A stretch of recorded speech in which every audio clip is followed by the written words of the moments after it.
Well, with Declan Rice wanting his future to be resolved before the end of this month, Arsenal have gone ahead to hold what we call an emergency meeting as far as the 100 million bid of Declan Rice is concerned. It's the exact amount of money that West Ham have always wanted to see to it that they really get this deal over the line. Welcome to Rokani Media Football. Good morning, and how are you guys?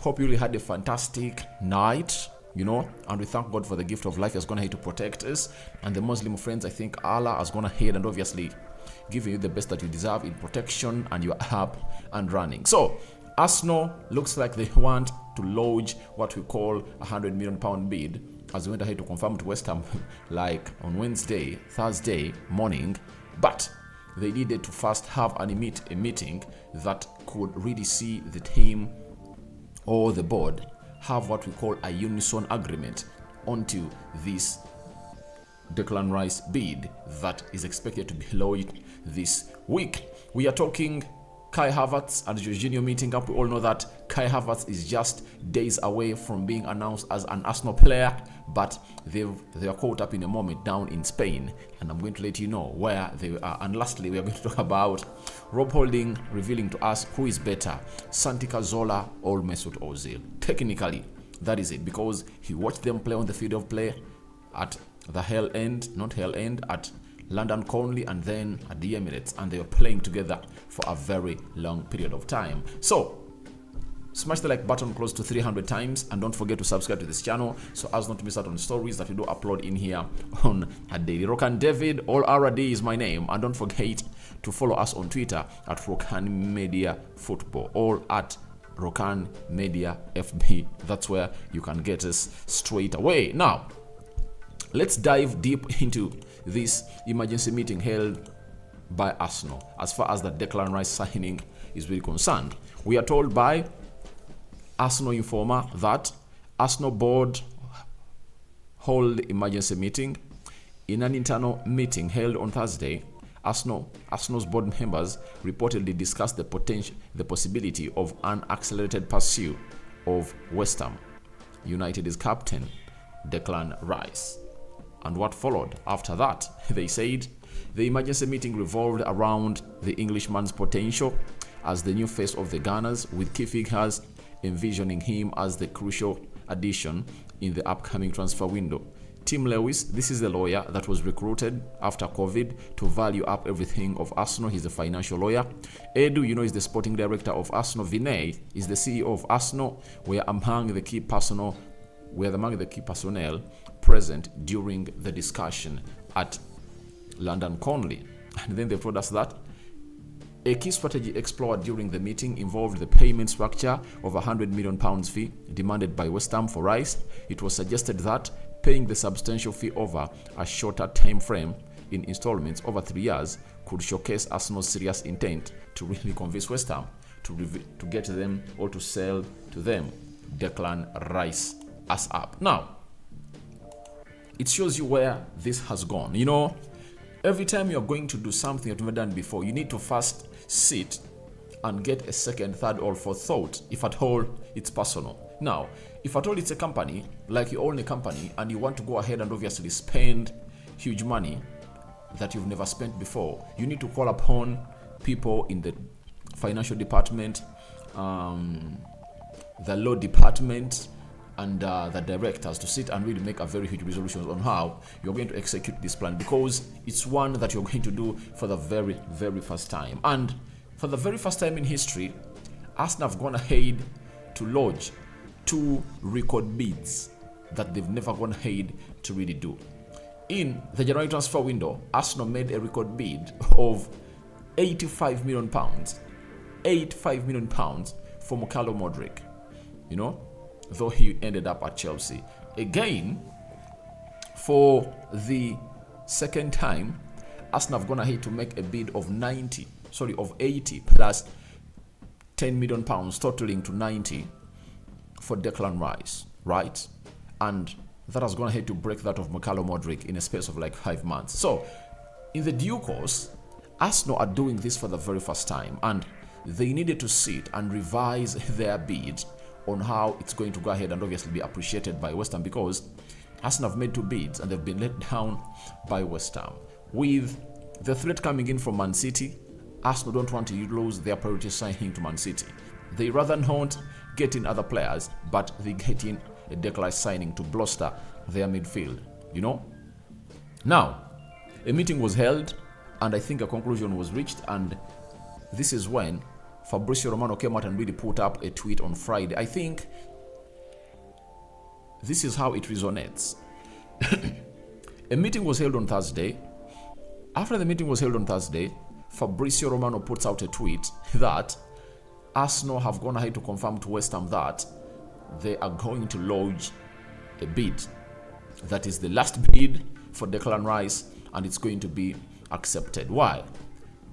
Arsenal have gone ahead to draw a payment structure in which they're going to find themselves paying or getting this deal of Declan Rice out of the way. And they want to pay the guaranteed fees of £90 million, or 85 in 3 years. Meaning that every quarter of a year, or a financial quarter, Arsenal will pay like 15 million pounds, because 15 times 6, it's obviously 90. So every year Arsenal will have to pay 15 times 4.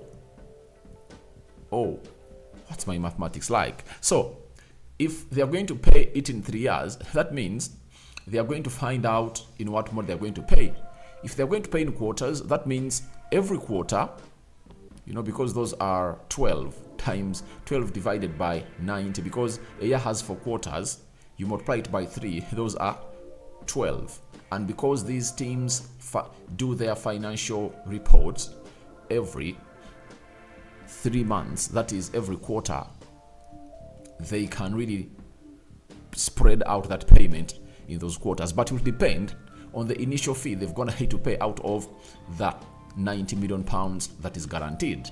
If at all they go ahead and really say we are paying you 30 or 40 million pounds, that means they'll be left with 60 million pounds to pay in the remaining 3 years. So that will call on for Arsenal to draw a very perfect plan to convince West Ham to accept that. It's really great, and that was done. And I think Arsenal are really on the right track. They want to get in Declan Rice as Kai Havertz is one of those players whose deal is done and dusted, and they're focusing now onto Declan Rice. And it shows you how big this deal is, because how many times have you heard that Arsenal have gone ahead to hold what we call an emergency meeting as far as the transfer they're going to do is really concerned? Even on Mykhailo Modric, Arsenal never held an emergency meeting. They just had to go ahead and obviously lodge the bid. But this time around, this one is really huge, and they needed to go ahead and really sit, consult Joshi Kroenke and Stanley to make a decision. As on their budget they're having of close to £200 million, if they get off £100 million plus that of Kai Havertz, what are they left with? Will it be able to compete? To sit either they get in the likes of Julian Timber and so on and so forth? I think that's what Arsenal are really having in plan this summer. So let's wait and see how that's going to pan out. But it's good news to Arsenal fans all over the world that a Declan Rice £100 million bid emergency meeting was held, and obviously decisions were taken to see to it that they get this deal over the line, and to respect the manner in which Arsenal hold transfers. Missing out on Mykhailo Modric in January, where the player came out and posted lots of things on Twitter, Instagram, liking posts linking him to Arsenal, hailing Mikel Arteta. Obviously, that deal never came to pass, and the player crossed to Chelsea. Now, they have to do things right. Trust me, Arsenal fans will be fuming if at all this deal doesn't favor or end in Arsenal's favor. That is it. The fans will be ranting. They'll be attacking the board of Arsenal left, right, and center. And you just saw how internet went awash when they said Man City is preparing a bid for Declan Rice, and all Arsenal fans knew that this deal is off. But I told you, it can't be off like this, because Declan Rice has to give Man City green light to see to it that they make the bid. But till now, the bid of Man City has not yet gone in through, because they really feel like Declan Rice wants to go to Arsenal. Unless otherwise, the third bid of Arsenal hits the brick wall, that's when they'll come out and obviously say, we are not going to really fail to land this deal of Declan Rice. Now, leaving the Declan Rice story there, let's do something concerning Jorginho and Kai Havertz. So, you remember, like 2 days ago, I brought you a story of how Kai Havertz reacted when Jorginho left Chelsea, and he's one of those first people that Jorginho had to first inform that I'm leaving for Arsenal. And guess what? It's just 5-6 months after Jorginho left Chelsea, and then he has gone ahead to join him at Arsenal, and they are all in Spain, and you see them all dressed in suits, and ask yourselves, what was the occasion taking place? It was a wedding of Kepa Arrizabalaga, their former Chelsea player. So they were in Spain with Kovacic, and they had a very good time together. So this is Kai Havertz, and this is Jorginho, already teaming up before they even team up at London Conley. And these two are not expected to report at Arsenal next week because they are still having some days of rest because they took part in the international break. Look at Jorginho. He was playing the Nations League for Italy. They played 2 games. They were knocked out by, I think, Spain. Then they put a lot of effort and beat Netherlands, and they were the 3rd runners-up into the UEFA Nations League of 2023. For Kai Havertz, he played in the 3 games of Germany, and so every player that took part in the international break was given 2 more weeks extra to really charge up. That means they'll report at Arsenal around the 13th and 14th, and they'll be on board as Arsenal goes ahead to travel to America, where they're going to play teams like Man United, Borussia Dortmund, Barcelona, and so on and so forth. So they linked up there, and obviously it's all about Arsenal vibes that are really happening or vibrating in between those two. So they know themselves well and they like one another. That's why I think Kai Havertz is going to settle in at Arsenal well, because at least he has a friend who he has been with at Chelsea for some good years, and I think they are doing some great stuff there. So leaving that at that, let's go ahead and really go through what Rob Holding has gone ahead to reveal to us about Mesut Ozil and Santi Cazorla. Both are technically gifted players, but who is better, according to Rob Holding? So Rob Holding has said that a lot of Arsenal players have always said Santi Cazorla is the best because with both feet, technically, he's so clean. I agree completely, and I think he was great. But Mesut Ozil just used to do these magic things, and you would see the little glimpses in training. Then he added on and said, I remember a session when Henrik Mkhitaryan had just signed. We did a possession-based drill, and those two, that is Mesut Ozil and Santi Cazorla, were on the same side.